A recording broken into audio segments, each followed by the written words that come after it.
welcome to my initiation program. So to start with, one of the essential things that I teach and that we need to learn is to not activate the core when we are doing this type of training, this incorporation. So one of the things that we need to do is to learn how to breathe in a different way. So most people would breathe in through their nose and breathe out. Now if you're doing it that way, then you're actually activating your core. So what we're trying to do is we're actually trying to teach our inner core to take over. So once that has taken over, then we can start incorporating core activities. I do in most of my sessions, when we come to beginners level 2, I incorporate a combination, what I call the core combos.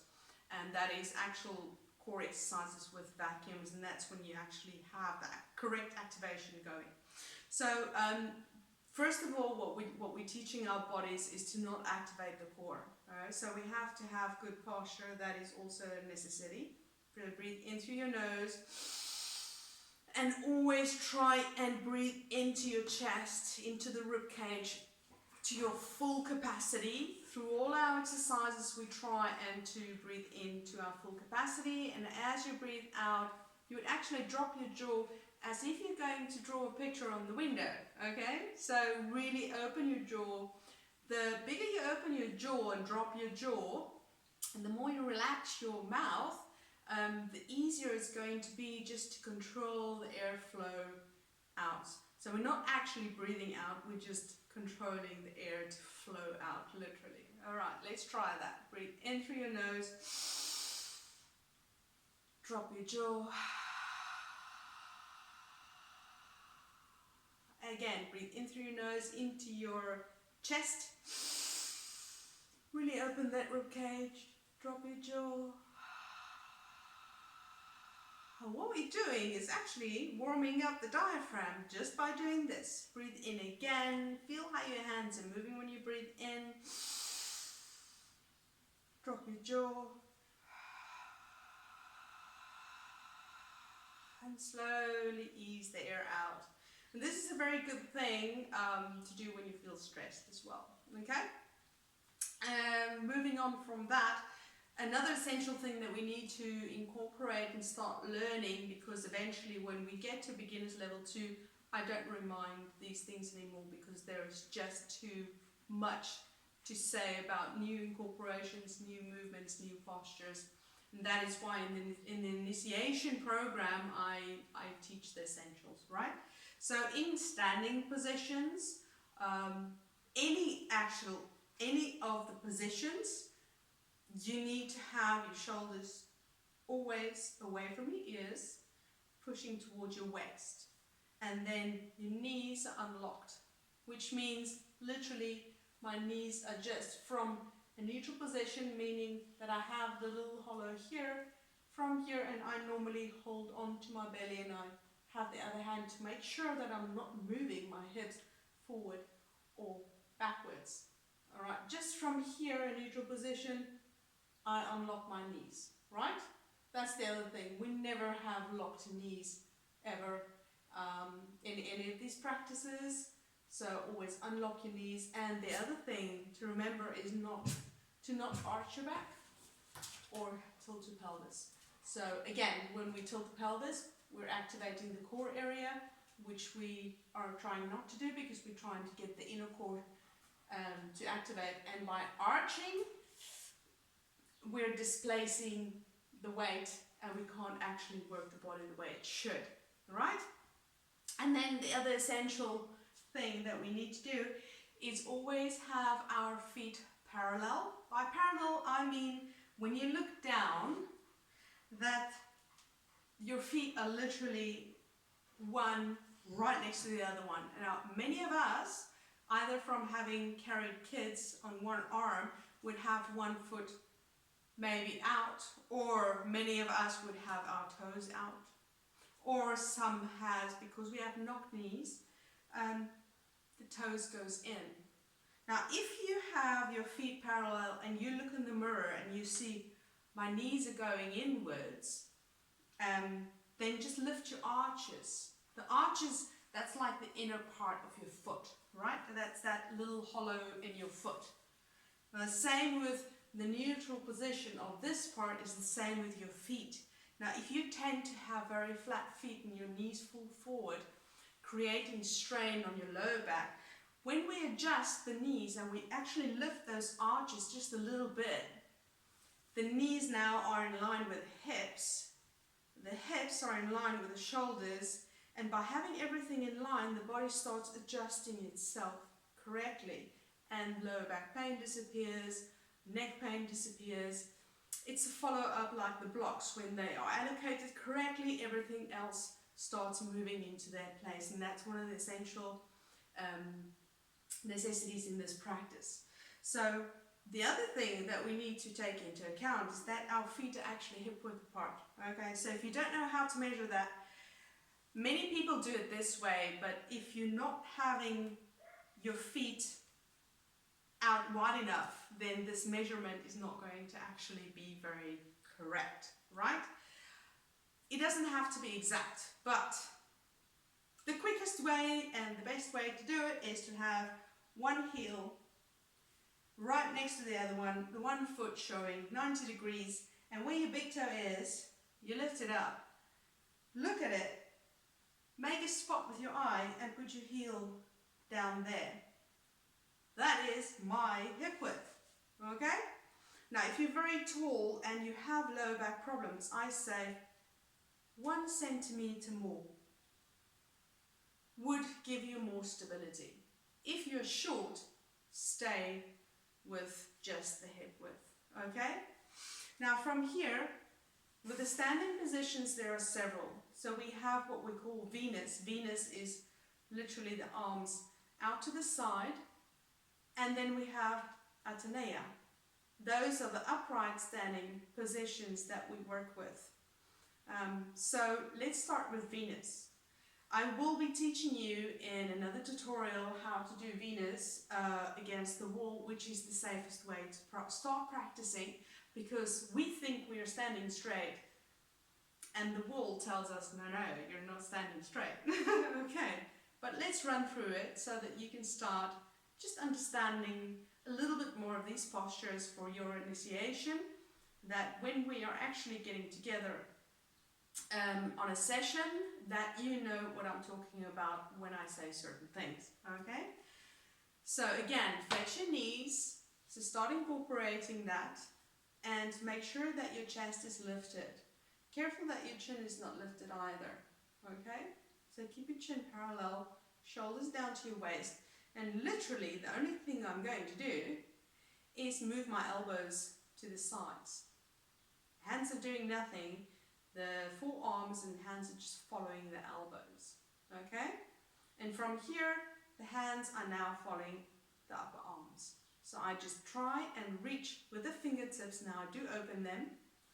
So what I do with the elbows, they go out to the sides. Note I'm not going back, but completely out to the sides and a little bit forward maybe. Shoulders stays down. I'm not lifting my shoulders either. And now look at what the bottom hand does. So the fingertips tries and reaches for the outer corner. So I'm elongating from the upper arm down to the fingertips. And this is called Venus. Breathe in through your nose, into your chest, drop your jaw.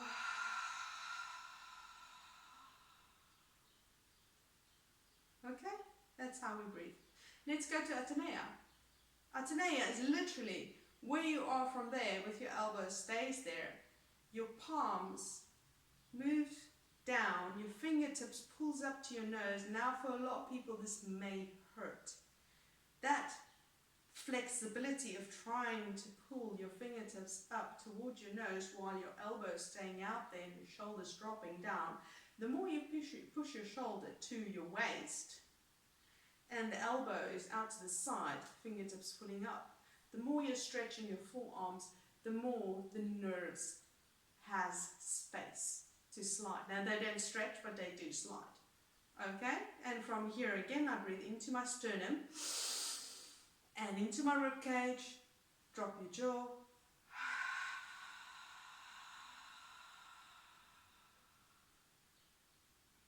All right, that is Venus, athenea. Now the next posture, from here, we just move forward and we start incorporating some extensions. Now this one, we need to be very careful that what we don't do is lose the bend, the very natural bend. So I'm not creating more of a bend, but it's the natural posture that my lower back has, that we don't lose that. And this one is called artemisa. Again, my feet are parallel. I constantly look down to see that my feet are parallel because my right foot does tend to go out. And from here, my knees will bend, right? I hope your knees were bent. From here, I'm going to hinge from my hips forward without bending my back. So I'm one straight block. From the crown of my head, my neck is like solid in line, like as if my spine was an iron piece. So that does not move. And I still have a little bit of a bend here. My shoulders are still down to my waist. Elbows are still out the same way I was in athenea. From here, I just move forward. If you need to flex your knees more, then do that. And my palms, the base of my palms, so the bottom part of my palms, not my hand, but the bottom part, is in the creases of my upper legs. And from here, careful that now from here, the tendency is to do this. So what we want to do is lift the sternum, push. So I'm not actually sitting on my legs at all, okay? I'm actually using my palms to push my chest up. And my crown of my head, 45 degrees, it's in line. My neck's in line with my spine. And from here, again, if I breathe, I try and open my rib cage. Drop your jaw. Okay? From here we can move on. We can move into a posture called aura. Now for aura, it's the same thing, the same rules apply that applies in the standing postures. It's just the same postures. So we have Venus arms, athenea arms, but on our knees, which gives it a little bit more of a challenge because your buttocks are starting to work, your hamstrings are starting to work, and you're trying to create an elongation. We're getting a bit of a stretch in the hip flexors as well. I would recommend a rolled up towel because the yoga mats just do not provide enough, especially when we advance in the method. The more you can actually be prepared, the less you're going to think about it. When you get to the third level, we start incorporating a lot of stuff where you actually start doing flexors and a lot of powerful movements with the vacuums, and you just don't want to think about these things. So what you can do is, if you have a very thick yoga mat or pilot's mat, simply roll it up. That would be the easiest thing to do. Make sure you have enough space. So I have quite a lot. Okay? So put that down, put your knees on top, and again, make sure that your knees are hip width. Now this is a little bit easier because you just simply look down, and by now you should know the space that you had for your feet. So be careful that you don't have them too wide.